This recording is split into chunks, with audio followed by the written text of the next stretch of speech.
Il-Partit Nazzjonalista għandu jsolvi l-problemi finanzjarji tiegħu u mhux jistenna li jirċievi finanzjament mit-taxxi tal-poplu.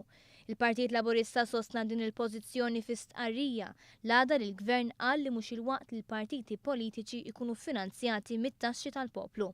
Dan b'reazzjoni għall-istqarrija tal-Viċi Kap Nazzjonalista li fiha l-partit ippersista bit-talba li l-liġi tal-finanzjament tkun diskussa aktar tard u tinkludi l-finanzjament mill-Istat għal partiti politiċi kollha. Il-Partit Laburista kompla billi rrefera nuqqas ta' leġiżlazzjoni dwar il-finanzjament tal-partiti għal snin twal minħabba tkaxkir ta' saqajn ta' gvernijiet nazzjonalista preċedenti.